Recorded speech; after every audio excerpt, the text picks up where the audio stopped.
Здравствуйте! Привет! Sevgili Халшин. Время познавательной Развлекательные программы жизнь замечательных детей. и ее ведущих Саида И Алины. Айшат. и Али. Сальмы и Зубея. Эти полчаса Вы проведете весело и с пользой. За время существования программы в команде «Жизни замечательных детей» были десятки ребят. Точную цифру назвать не сможем даже мы сами. Вы привыкли видеть двух ведущих, которые в течение получаса делятся с вами знаниями, весельем и новыми идеями. я придумал, как нам увеличить просмотры жизни замечательных детей. Сегодня их будет в 3 раза больше, потому что мы собрали всех ведущих вместе. А я что, старый получается? Готовы к самому дружному выпуску? О, Господи! Санкт-Петербургский горный университет – первый вуз в России, который начнет учитывать средний балл аттестата наравне с ЕГЭ. Он будет переводиться в 100-бальную шкалу и учитываться при поступлении в качестве одного из обязательных вступительных испытаний. Как интегральная оценка, ее внедрили, уже началось? Без паники, это инициатива самого вуза, остальные пока молчат. Тебе-то чего переживать? Ты на отлично учишься. А я... А у тебя появится мотивация потянуть свои знания. Спасибо. Сегодня в выпуске вы узнаете, сколько человек в команде «Жизни замечательных детей», Счастливо вам, голодных игр! что общего у Василия Верещагина и Хожи Ахмеда Имагожева, Столько деталей. как на ингушском языке будут дни недели Тахан Шинер Диде. и сколько нужно времени, чтобы выучить одно стихотворение. Я перечитала Евгения Онегина, прочла несколько научных исследований о романе в стихах, познакомилась с рецензиями Белинского, Надеждина и Боротынского, посмотрела выпуск «Что бы мне поделать, только бы не почитать о Пушкине», и даже книжный клуб, посвященный Онегину. И для чего все это? Для экзаменации главного пушкиниста жизни замечательных детей. Кого? Тебя, ты же у нас Онегина наизусть знаешь. А, да. Онегин, добрый мой приятель, родился на берегах. Каких? Крутых. Какой реки? Невы. Кто из молодежи в романе был самым старшим? Онегин, Ленский или Татьяна Ларина? Онегин. Верно. Умудренный опытом и уставший от жизни повеса 25 лет. На каком языке Татьяна написала свое признание в любви Онегину? А есть варианты ответа? Шутка. На французском. Как умер Ленский? Я считаю, что он умер очень больно, что он мучился в своей смерти. Жаль, конечно, этого добряка. Не знаешь ответа? Онегин выстрелил. Пробили часы урочные. Поэт роняет молча пистолет. Ленский, как и сам Пушкин, погиб в дуэли с Онегиным, а Пушкин с Дантесом. Лермонтов потом еще стихотворение написал. Погиб поэт-невольник, чести пал, оклеветанный молвой. Ты еще в творчестве Лермонтова разбираешься? Хочешь поучаствовать в еще одной викторине? Спасибо, но нет. На сегодня хватит. Привет, это Аюб, и прямо сейчас я расскажу о главных новостях недели. Республиканский конкурс детских художественных школ прошел в Магасе. На создание картин у детей было ровно 3 часа. За это время на холсте должна была появиться работа, отвечающая теме конкурса 80-летию Победы в Великой Отечественной войне. Этот конкурс проходит под эгидой Министерства культуры уже во 2-й раз. В прошлом году он был посвящен 100-летию ингушской государственности, в этом году Дню Победы. И впереди каждый год мы будем находить какую-то замечательную, знаменательную дату и будем проводить этот конкурс. За музыкальное сопровождение отвечали ученики детских школ искусств, пианисты, скрипачи, вокалисты и дети, играющие на народных инструментах.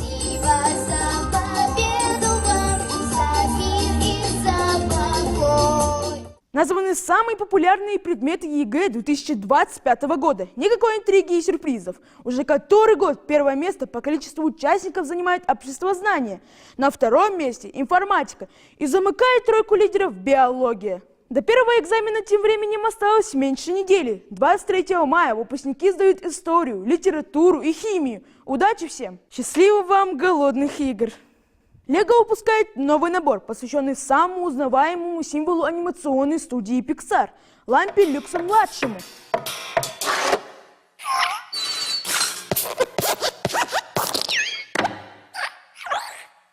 В набор также входят детали для сборки мяча, в котором спрятаны пасхалки к популярным фильмам студии. «Вверх», «Суперсемейка», «Рататуй», «Корпорация монстров», «История игрушек» и «В поисках Немо». Лампу можно разместить рядом с мячом или поставить на него, воссоздавая сцену из короткометражки 1986 года, где лампа подпрыгивает на игрушке.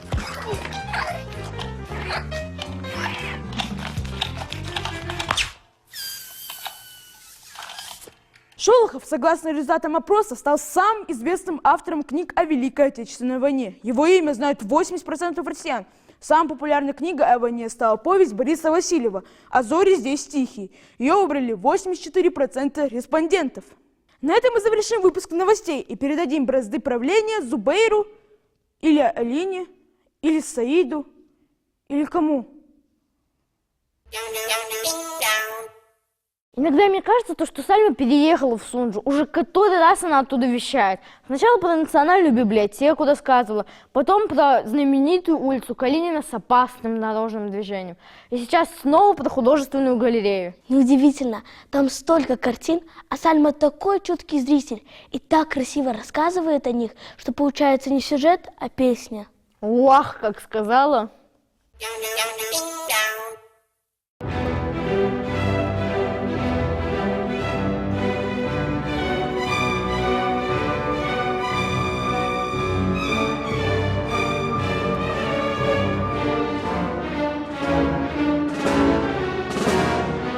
Сальман, пойдем, я покажу тебе свою любимую картину. Вот она. Мы продолжаем цикл сюжетов об ингушских художниках и их картинах. Вы уже знаете, что вдохновило Аюпа Цорова на создание триптиха «Только один». Почему Идрис Ясиков с картины Хасота Акиева смотрит вам прямо в душу. О, они же тезки, надо загадать желание. И из чего сделаны работы Лиды Остоевой. Представляете, эту картину сделали из кальмара и семки. Интересно, какая она на вкус? Пора рассказать о самом большом экспонате художественной галереи Ингушетии – картине Хожахмеда Имагожева перед последней битвой аланского царя. Столько деталей! Только у одной этой картины можно задержаться на полчаса. Храбрый воин на коне приковывает взгляд. Солярный знак на его груди означает вечное движение Солнца и Вселенной. Дугообразные лучи повернуты против движения часовой стрелки по направлению вращения Земли вокруг Солнца и Солнца вокруг своей оси. В таком начертании солярный знак выступает символом благополучия, созидания, бесконечного развития и процветания народа. Картина большая, панорамная, очень многое нам рассказывает. А учитывая, что мы знаем, что за человек Хож Ахмад Имагожев, то картине начинаешь верить. Потому что за этой работой огромное количество книг. Исследовательской работы, огромный труд работы с знающими людьми, возможно, даже со свидетелями, с частными коллекционерами. Вот пока не изучить, не берется. Поэтому, говорю, его работам верю. Интерес Хожахмеда Имагожева к культуре Алан вылился в цикл многоплановых картин о легендарных подвигах древнего народа. «Шелковый путь», «Гибель Магаса», «Царь Аланский». Художник выстраивает масштабные композиции с оригинальным историческим сюжетом и яркой цветовой палитрой, которая позволяет прочувствовать дух эпохи. Когда увидела работы Хож Ахмеда Абдусаламовича «Эпохи Средневековья», как он показывает ингушей в это время, и я подумала, ого, вот в таком контексте, с этого ракурса, я даже не предполагала рассматривать данный вопрос. И я была приятно удивлена. Он вдохновляет своими работами, он на многое открывает глаза. И я считаю фундаментальными его работы. Они тебя ломают, твое предыдущее мировоззрение, и дают тебе альтернативу. Цикл сюжетов об ингушских художниках и их картинах не заканчивается. В следующем выпуске мы расскажем о Софье Цилоевой и ее горном озере. Не пропустите!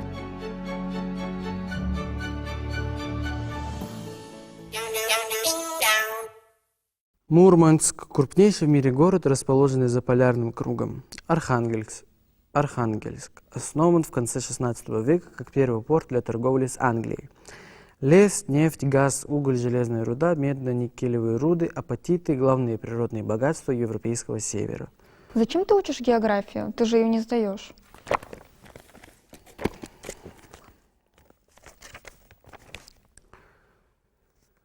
Антитеза – это композиционный прием, заключающийся в противопоставлении одного элемента другому. Аллитерация. А я литературу сдаю? Нет.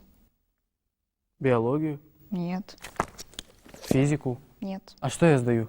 Историю обществознания. Спасибо. Так, восстание декабристов. Напоминаем, вы смотрите 274 выпуск «Жизни замечательных детей». Это 7098 минут или 118 часов или 5 дней безостановочного, непрерывного просмотра программы. Решились бы на такое? Мне очень понравилось. Мы рассказали о сотне талантливых ребятах, художниках, спортсменах, шахматистах, победителях олимпиад и конкурсов. Офицеры, офицеры, ваше сердце под прицелом. Дети конструируют роботов, учат их снимать красивые видео и подавать стакан воды.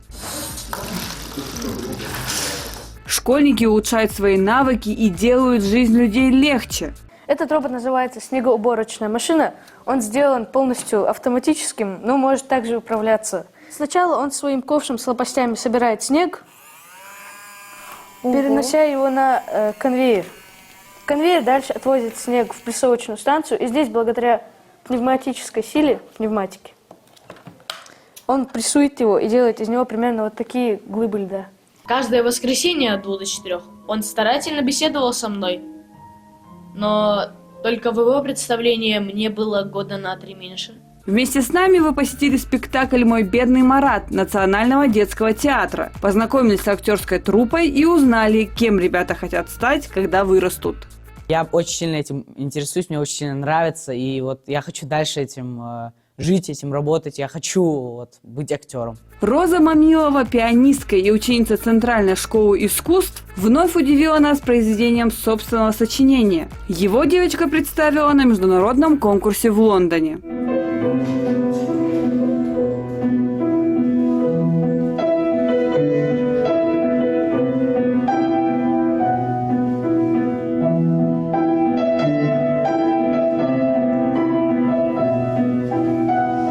Свое собственное произведение почти никто не слышал, только узкий круг людей, твои родственники и преподаватель.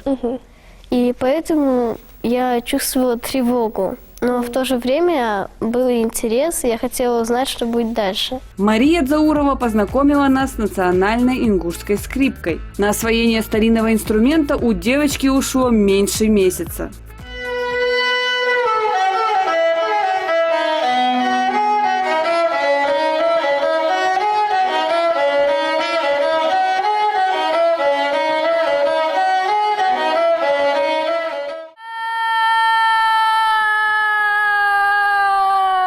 О важности родного языка нам напомнила Далина Альгиева. Она вместе с благотворительным фондом «Безликие» озвучивает мультфильмы. На ингушском языке заговорили «Фиксики», «Три кота», «Маша и медведь» и «Кунг-фу панда». Настало время и тебе рассказать о своем таланте. Как это сделать? Напишите нам на электронный адрес, который вы видите на экране телевизора. Или воспользуйтесь QR-кодом и оставьте заявку на нашем телеграм-канале. Заодно подпишитесь. Мы публикуем на канале выпуски замечательных детей и показываем все то, что остается за кадром.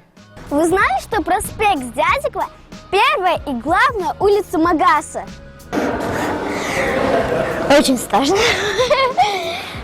Сколько тебе лет, ты говоришь? 12. 12. Цинхан Ролчхан, урока, ручка ваша бибила, ручка ваша бет, службе алауса. Мыла 20 тысяч бета, мыла картины рисовал. Я не знаю, о чем вообще. Я решил, что хочу обойти все эти уголки и составить карту горной Ингушетии. Собрал рюкзак, взял питьевую воду и опоздал. Привет! На дубайский шоколад у нас денег не хватило, а хватило на казахский, так что пробуем его.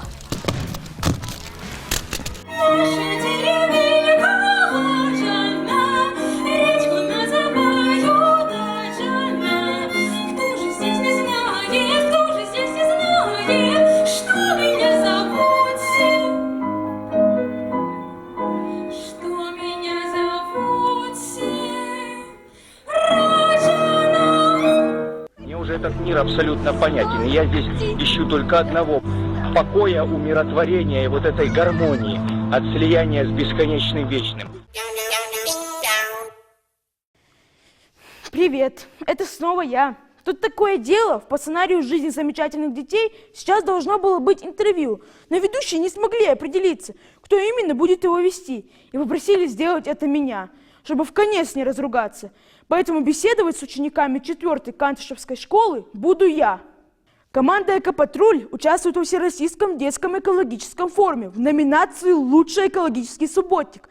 Ребята обмениваются опытом разработки и реализации экологических проектов, представляют на оценку экспертов свои работы, а также выстраивают открытый диалог между взрослыми и детьми. С нами на связь выходит София Манкиева, ученица 8 класса. София, привет! Добрый день, мы команда «Экопатруль» 4-й школы сельского поселения Кантышево. Компьютерная система в рандомном порядке распределила 17 номинаций форума между региональными командами. Вы расстроились или обрадовались тому, что вам достался субботник? Нет, мы не расстроились. В движении первых есть такое направление «Экология и охрана природы и береги планету». И наша школа не раз принимала в ней участие. Также мы принимали участие в субботниках на территории нашего села. Мы выезжали и в другие села, чистили памятники, чистили какие-нибудь поляны, дома пожилых людей. И нам было не впервые, мы очень рады, так как наша команда давно занимается такими делами. Какое место вы выбрали для субботника? Мы выбрали тутовый сад, который находится на территории нашего села, а также берег реки Камелеевка, который протекает на этой же территории. А почему именно его? Ну, во-первых, эти места находятся у нас, на нашей малой родине. Во-вторых, наша школа любит устраивать пикники на этой территории, а также она пользуется популярностью у местных жителей. И мы решили, что будет лучше, если это место станет еще уютнее, чтобы люди смогли больше приходить и больше проводить там времени. Какой самый неожиданный предмет вы нашли во время уборки? Мы нашли книгу «Маленький принц». Его нашла Хади. Я надеюсь, что эту книгу не выкинули, а просто потеряли. И мы с нашей командой передали эту книгу в библиотеке. И надеюсь, что ученики будут читать эту книгу. Ой, я как раз недавно прочитал «Маленького принца». Кто из команды оказался самым быстрым сборщиком мусора? Если честно, мы не соперничали между собой. Это была командная работа, все очень хорошо постарались, у всех были хорошие результаты. В итоге мы собрали 8 мешков мусора и сделали это место еще красивее. Ого, вы молодцы! Нам бы так в школе. Субботник проведен. Что дальше? Проведение субботника уже завершилось, и дальше нам нужно будет написать проект о проведении этого субботника. В этом нам будут помогать наши наставники. Это зауч Айна Саварбековна и учитель биологии Зинаида Магомед-Салиевна. Надеемся, что наш проект пройдет дальше, и нашим опытом воспользуются другие команды из других регионов. А когда будут известны результаты форума? Проекты будут отправлены в конце мая на проверку, и уже к концу июня будут известны результаты. Мы надеемся на победу. Мы тоже надеемся на вашу победу. У вас есть любимый эко-герой? Грета Тунберг или какой-нибудь местный активист? На самом деле все, кто участвует в защите природы, это уже герои. Неважно, кто сделал больше, кто меньше. Главное, что они об этом заботятся, что они помогают, собираются в команды и улучшают нашу планету, нашу Землю и Родину, пытаются сделать ее чище, красивее и уютнее. И каждый из них — это герой. Спасибо большое, что вышли с нами на связь. Удачи вам в конкурсе. Будем ждать вместе с вами результаты. Ну а теперь я пойду посмотрю, не передрались ли там наши ведущие. Пока. Хойшан! Встретимся завтра в полдень. Мне надо быть там к 12.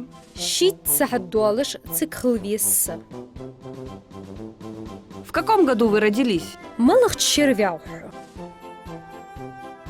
Я родился в 2008 году.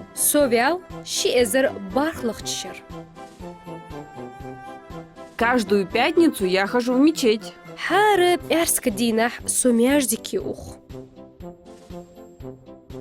Какой сегодня день? Сегодня вторник. Понедельник и четверг у меня урок ингушского языка.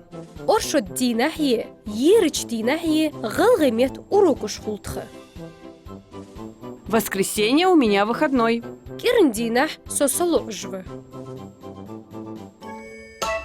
Хойшан. Что ж, друзья, на этом наша программа подходит к концу. В следующих выпусках будет еще интереснее, не пропустите. Увидимся с вами через неделю. До новых встреч! Пока!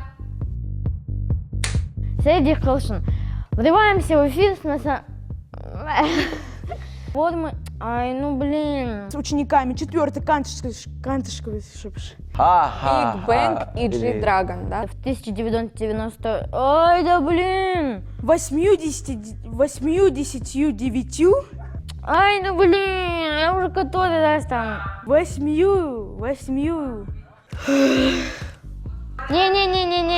я если смог 1 раз, то все. Мне нужна такая монета, и желательно золотая. Ну кого это волнует? Объясни мне. Какое-то у тебя не такое здравствуйте было. А я виновата. Я... Очень хороший мальчик, да, видно. Галушки, баранина. Как она называется? Чапелька. Вверх. У меня какая-то мысль была, и я думала, что это будет классно. А потом я забыл. И вот в этот момент я забыл. Или за территорию? За территорию, да. Ну, конечно, хороший. Ты можешь не говорить? Нет. Если ты позвонишь моей бабушке, она скажет, этот мальчик, это просто высота. Но мне она говорит, что я самый плохой в мире.